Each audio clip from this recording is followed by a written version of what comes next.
b'ebyenfuna abalaajanidde gavumenti okubateeka mu nteekateeka zaayo ez'enkulaakulana nga bwe biri ku bannaddiini abalala. Bano babadde bawa alipoota y'omwaka gwe tukuba amabega nga babadde ku yaafeesi z'ekibiina ekigatta bayimaamu wali ennateete.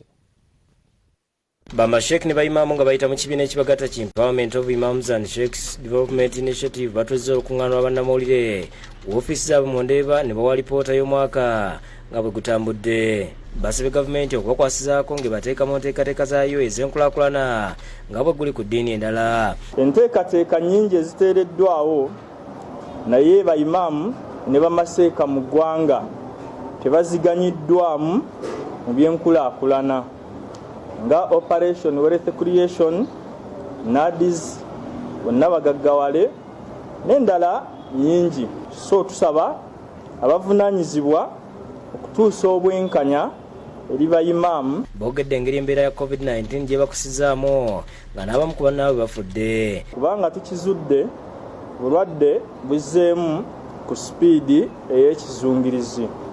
Nabwe kityo tubasaba okussa mu nkola ekiragiro okubeera nga kituyambako okulwanyisa obulwadde. Bagambye nti beeteeseteese ekimala okulaba nga baganyulwa mu nteekateeka za gavumenti nga balina n'ekibiina ekiwandiise ekibagatta era banjudde ne satifikeeti yaakyo. Nti tusuubira nti n'enteekateeka gye tweteeseteese eno yennyini ebeera nga eyisibwamu buyambi bw'okuyamba ku bayimaamu ne bamaseeka. Ate bwe tuyongerayo Ssaabaminisita oba Prime Minister wa Uganda Dr.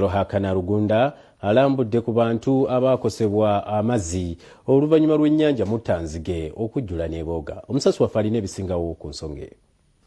Dr. Livingstone Rugunda okulambula abaakosebwa amazzi agava mu kujjula kw'ennyanja Muttanzige kiddiridde President Museveni okugenda mu bitundu ebyo ku lw'omukago lwa wiiki ewedde n'asuubiza gavumenti bw'egenda okubayambako era ng'okugendayo kwe atumiddwa President Museveni okwongera okwetegereza embeera. We shall raise money and support those people who are affected. Dr. Rugunda agambye nti gavumenti yakuwa abantu bano emmere bulangiti ssaako ne weema okubayamba okufuna okusula. Settlement is being to be looked at a little more closely, as the chairman said. Government talking, negotiating, discussing with the landlords to look for a solution as quickly as possible that will be acceptable and that will help us out. James Murindambula ku lwa ssente wa disitulikiti y'e Hoima agambye nti omujjuzo gw'amazzi mu nnyanja Muttanzige gwakusizza nnyo n'empeereza endala ezigasiza awamu abantu. We recommend for immediate attention is one, having the budget for the disaster, some bit of disaster budget decentralized to local government. Because by the time we requisition what we want to support people with, it takes long. Since the floods happened in this place, it's more than 3 months, but it's just 2 weeks back that we received the support. Ddala w'e Hoima Samuel Kisemba Alaali agambye nti bagenda kussaawo ebikwekweto eri abamenya amateeka ga COVID-19. Amabaara gakyakingire natwona na klabu z'ekiro zikuteera emidongo ekiro zikyakingire n'okusaba kw'ekiro owezi overnight nazo zikukirizibwa kandi twongere kujjuka ngo na kafyu naye kyaroho kandi tujabyongeremu amaani kutandika na kiro kino kutandika na saaha 3 ez'ekiro.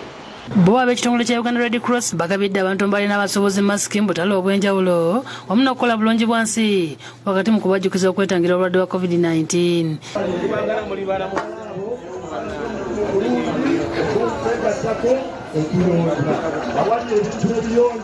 Bayodde kasasira mu katale k'e Kabuusu gye batandikidde n'oluvannyuma ne beeyongerayo mu bitundu ebirala.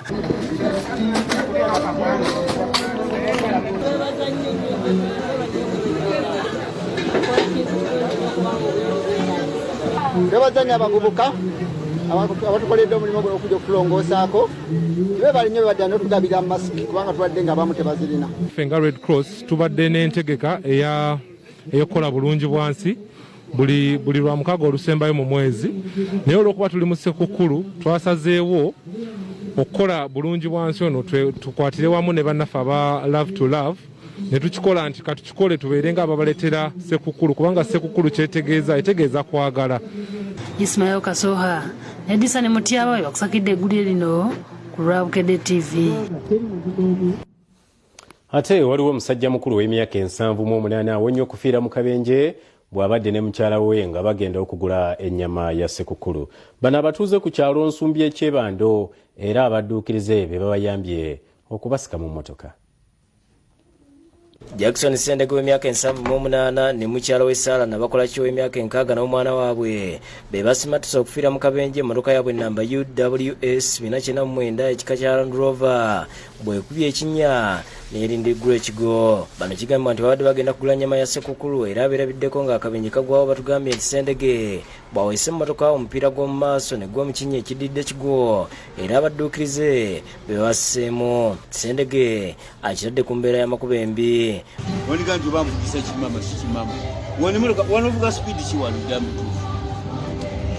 Nze nenzikiriza neninya break emmotoka ng'egenda bugenzi eti yokka. Abakulembeze okuli kansala Kasaato Cyrus ne Twahasi Kamatte Basabye bekikwatako okuziba ekinnya kino ndi kuba kyakugwa mu mmotoka nga 7 ng'abantu bawona bwonyi.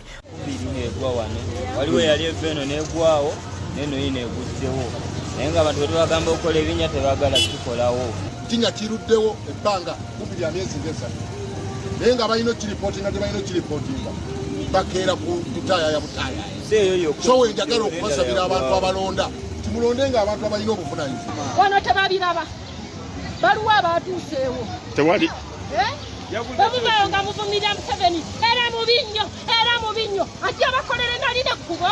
Oluvannyuma abapoliisi bazze era Muzeeyi Sendege alabiddwako ng'aliko by'abannyonnyola abubatuusa yakusakidde gwe ku Rwanda TV.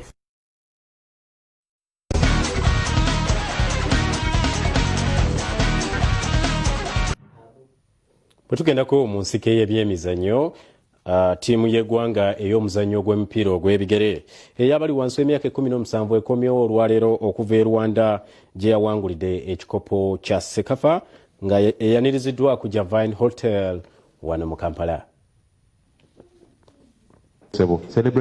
Ttiimu y'eggwanga ey'abazannyi abali wansi w'emyaka 17 eyadde kabuza omukolo ogujyaniriza okuva mu ggwanga lya Rwanda gye yafunidde obuwanguzi bw'ekikopo ekya CECAFA gubadde ku Javine Hotel mu Kampala nga gukoleddwa amyuka pulezidenti wa FFA owookubiri Darius Mugoye. Abaana era bo baali balabikirawo nti ne bajja kuwangula ebikopo kuba naffe olwali twabawa training ennungi tetwali tetukimanyi tusobola okubanga batwagenda ku mwana 15 ebikopo ebirabo bina ne babyegabira naye kuno kyali kirabikirawo nti Uganda yesinga ku ttiimu zonna ezikoze eki ezibadde mu mpaka. Uganda okutuuka ku buwanguzi bw'ekikopo yamaze kumega Tanzania ku ggoolo 3-1 ezaateereddwa. Abazannyi Ivan Elinimbabazi, Travis Mutyaba ne Ibrahim Juma. Mutyaba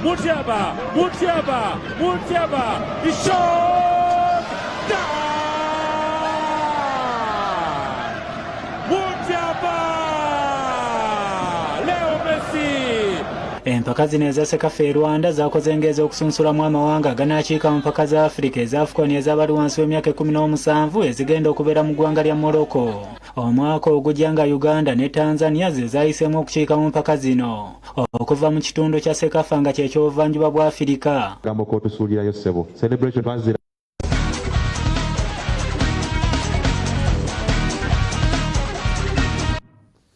Kale mukulikeyo ddala abazannyi b'omupiira abasobodde ate okutuweesa ekitiibwa nga bannayuganda. Kankwagalize kankusiibulire wano n'amawulire agabuutikidde nkujjukize nti ku ssaawa 4 tuba n'amawulire agataliiko nfuufu ne ku 10:5 bukedde fama radio embuutikizi tubaayo n'amawulire aga wano nawali ku ssaawa 2 ez'ekiro. Nze Ismail Nsubuga mbadde ne mulungi Mebo katubaagalize olunaku olw'amazaalibwa olw'essanyu.